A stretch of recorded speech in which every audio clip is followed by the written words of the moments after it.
은혜 받을 하나님의 말씀은 창세기 39장 7절에서 18절의 말씀입니다.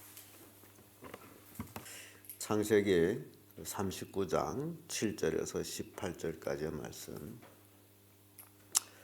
교독합니다. 제가 먼저 읽습니다. 그 후에 그 주인의 처가 요셉에게 눈짓하다가 동침하기를 청하니 요셉이 그것을 알며 자기 주인의 아내에게 이르되 내 주인이 주간의 모든 소리를 간섭하지 아니하고 다 내 손에 있으나 이 집에는 나보다 큰 이가 없으면 주인이 아무것도 내게 금하지 아니하였어도 금한 것은 당신뿐이니 당신은 자기 아내임이라. 그런즉 내가 어찌 이 큰 악을 행하여 하나님께 득죄하리이까. 여인이 날마다 요셉이 성하였으나 요셉이 믿지 아니하며 동침하지 아니할 뿐더러 함께 있지 아니하니라. 그럴 때 요셉이 시므하러 그 집에 들어갔더니 그 집 사람은 하나도 거기에 없었더라.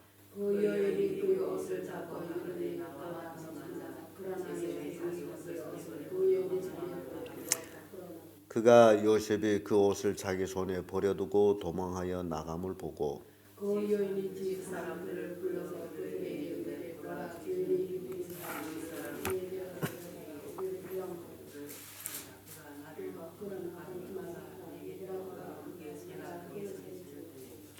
그가 나의 소리 질러 부름을 듣고 그 옷을 내게 버려두고 도망하여 나갔느니라 하고 그의 옷을 곁에 두고 자기 주인의 집으로 돌아오기를 기다리고 이 말로 그에게 고하여 가로되 당신이 우리에게 데려온 히브리 종이 나를 희롱코자 내게로 들어왔기로 내가 소리 질러 불렀더니 그가 그의 옷을 내게 버려두고 밖으로 도망하여 나갔다. 아멘. 정직한 요셉, 이런 제목으로 말씀을 나누겠습니다. 사람이 정직이라는 것은 매사의 그 삶을 통하여서 드러나게 되어 있습니다. 어느 순간에 뭐 정직하고 어느 순간에 불정직하고 그런 것이 아니라 정직이라는 것은 말 그대로 쭉 곱게 삶을 살고 있는 모습을 보여줍니다. 그래서 이 요셉은 비록 노예 신분이고 종이 신분이지만은 그가 정직하게 하나님이 함께하는 삶을 그 주인이 보고 그에게 가정 총무의 일을 맡겼는데 요셉을 굉장히 영준하게 생겼어요. 아마 여자들이 보게 되면 탐할 정도로 그런가 봅니다. 그렇게 열심히 일하는데 이게 요셉이 신분이 지금 요셉이 말처럼 이 집에서는 나보다 더 큰 이가 없습니다라고 할 정도로 요셉의 신분이 올라갔더니 주인의 처가 지금 요셉과 자꾸 동침하자고 눈짓하고 그럽니다. 요셉에게는 굉장히 이게 괴로움이 아닐 수가 없어요. 아무리 생각해봐도 요셉은 그때 나이가 어린데 이제 20살 미만인데 주인의 처게 되면 뭐 아무리 젊다 해도 이제 30대 정도는 안 되겠냐라는 생각을 합니다만 그런 여인이 이제 요셉을 눈짓하고 또 같이 동침하자 뭐 그런 모습을 우리가 읽습니다. 아마 그때 당시 애굽 여인들은 또 그런 것이 그들이 삶이 아니겠나라고 또 생각도 합니다. 그런데 이 정직한 요셉은 그런 여인의 꾀임에 들지를 않습니다.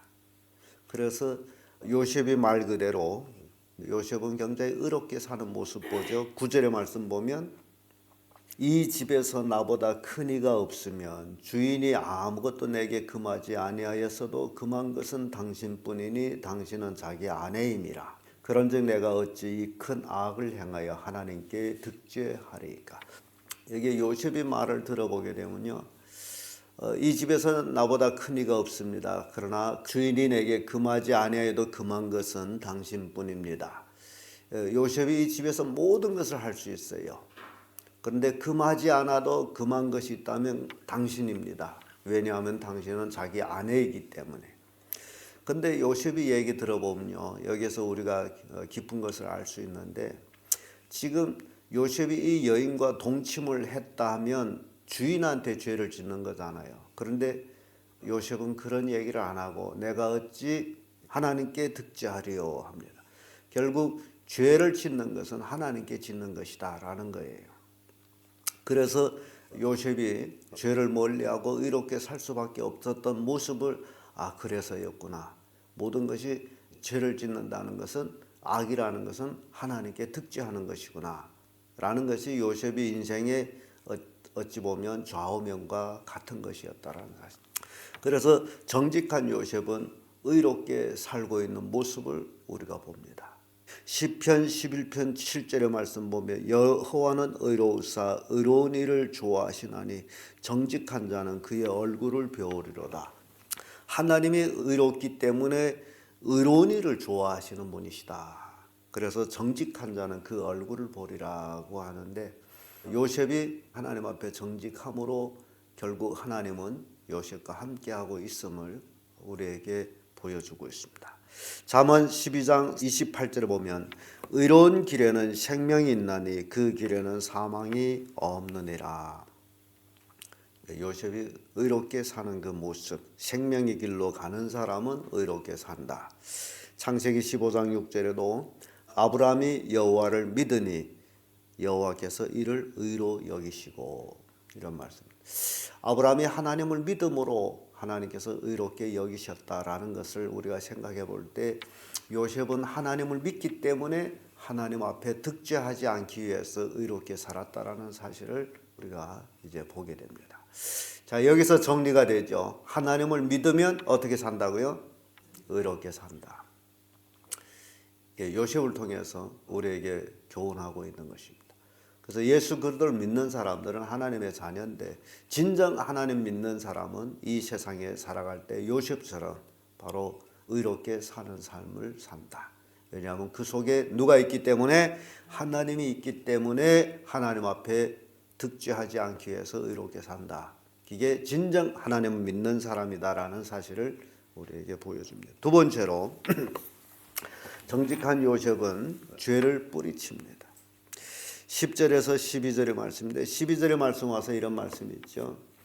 그 여인이 그 옷을 잡고 가로되 나와 동침하자. 요셉이 자기 옷을 그 손에 버리고 도망하여 나가네. 요셉이 사모 보려고 집으로 들어갔는데 집에 그때 아무 사람도 없었어요. 아마 종들이 다 이제 밖에 나갔는가, 또 아니면 이 주인 마누라가 함정을 만들어 놓고 종들을 다 어디 보내고 이제 요셉이 사모할라 집에 들어올 걸 예견하고 그랬는지도 몰라요. 그래서 주인 마누라가 아무도 없기 때문에 요셉을 붙잡고 동침하자고 간청하는데 아마 그 옷을 붙잡고 옷을 꽉 쥐고 놓지를 않았나 봐요. 그러니까 요셉이 도망을 칠 수 있는 방법은 옷을 벗고 팔소매를 빼버리면 되는 거잖아요. 그때 당시 옷들은 긴 옷, 그래서 잡으면 팔만 뚝 빼게 되면 그 옷이 벗어져 나가는 아마 그런 옷이 같아요. 그래서 요셉은 그 자리를 떠나는 방법이 죄를 뿌리치는 건데 옷까지 벗어버리고 나가버리는 거죠. 아마 여인에게 있어서는 굉장히 자존심이 상한 일일지도 모릅니다. 그래서 고래고래 소리치죠.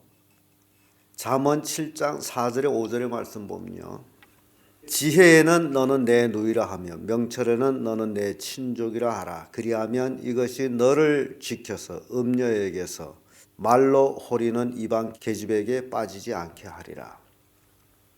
지금 요셉을 말로 얼리고 있죠. 그런데 요셉은 절대 호리는 데 빠지지를 않는 모습 봅니다. 잠언 7장 24절 26절의 말씀 봐도 아들들아 나를 듣고 내 입의 말에 주의하라. 내 마음을 음녀의 길로 치우치지 말며 그 길에 미혹지 말지어다. 대저 그가 많은 사람을 상하여 엎드러지게 하였나니 그에게 죽은 자가 허다하니라. 이 음녀, 주인 마누라는 음녀와 똑같습니다. 대저 음녀한테 죽은 남자들이 허다하다라고 가르치고 있습니다. 그래서 내 아들들아, 잠언은 솔로몬이 쓴 잠언이잖아요. 내 아들들아, 음녀한테 홀리지 말거라. 거기에 죽은 자가 허다하니라. 정직하게 살게 되면 음녀한테 홀리지 않는다라는 얘기예요. 그래서 죄를 뿌리칠 수 있는 것, 바로 이러한 그 마음으로 너는 내 누이라, 너는 내 친족이다 라고 판단하는 것. 그러면 음녀에게 빠지지 않는다. 요셉이 지금 그런 모습을 살고 있습니다. 끝으로 정직한 요셉은 모함을 받습니다. 13절에서 18절의 말씀인데 14절에 와서 이런 말씀이 있죠. 집사람들을 불러서 그들에게 이르되 보라, 주인이 히브리 사람을 우리에게 데려다가 우리를 희롱하게 하도다. 그가 나를 건갑고자 내게로 들어오기로 내가 크게 소리 질렀더니 그가 나의 소리 질러 부름을 듣고 그 옷을 내게 버려두고 도망하여 나갔느니라. 이 주인 마누라가 지금 요셉을 모해하죠.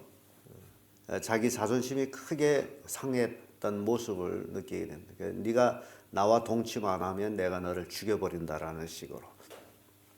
시대적인 상황에서 볼 때에 그 당시에 요셉은 노예 신분입니다. 노예 신분은 주인의 소유예요.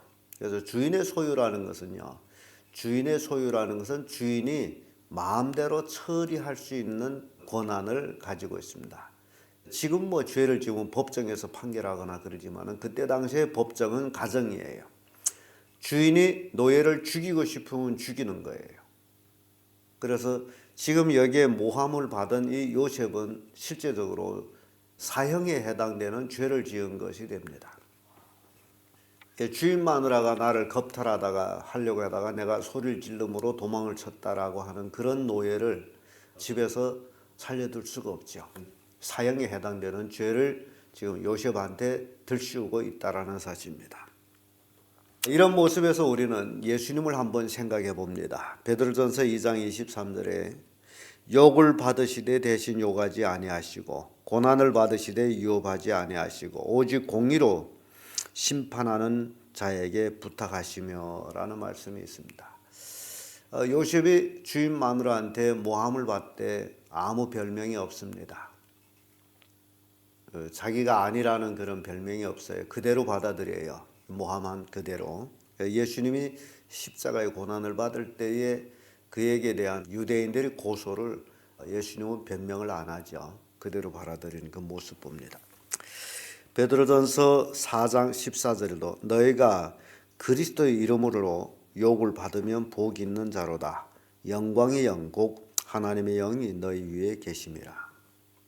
지금 요셉이 이 모함을 받고 고난을 받게 되는 원인은 처음부터 그는 꿈을 가지고 있었으므로 형제들한테 미움을 받았고 또 그는 꿈을 가지고 있으므로 보디발 집에서 종으로 있으면서도 또 이제 보디발이 마누라한테 모함을 받는 모습을 봅니다.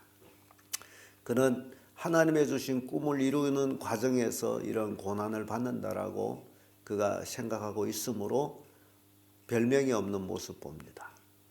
아니라고 별명하는 모습이 없어요. 그래서 요셉은 주인 마누라를 다시 고소하는, 재고소하는 그런 일이 없어요. 그대로 받아들입니다. 근데 주인 보디발이 그의 판단과 그의 생각에 이제 달려 있는 거죠. 그래서 보디발이 어떤 판단을 내리느냐라는 것으로 요셉이 생명이 왔다 갔다 하는 결과를 낳게 되는데 그 뒷부분을 보게 되면요. 보디발이 아내의 말을 듣고 화를 냅니다. 요셉에게 화를 내는 거예요. 그런데 요셉한테 심히 노하고 요셉을 감옥에 가뒀다라고 기록하고 있습니다. 그래서 이 내용들은 우리가 내일 살펴보도록 하겠습니다. 왜 요셉에게 화를 냈는지, 그리고 왜 감옥에 가뒀는지, 그런 것들은 이제 내일 살펴보도록 합니다. 오늘은 우리 정직한 요셉을 통해 가지고 그가 의롭게 살려고 했던 모습, 죄를 뿌리치는 모습, 그리고 모함을 받는 모습, 이런 모습을 요셉이 어떻게 대처했는지를 우리가 보면서 참으로 요셉은 정직했구나 라는 것을 우리가 알게 됩니다. 그래서 성경은 의롭게 살려고 하는 자는 핍박을 받는다라고 분명히 말씀하고 있습니다. 요셉이 바로 그 그 의를 인해서 모함도 받고 핍박도 받는 모습을 우리가 보면서 우리가 이 세상 살아가는 동안에 진정 그리스도인으로서 의롭게 살아야 된다라는 것을 단청 우리에게 보여주고 있습니다. 기도하겠습니다.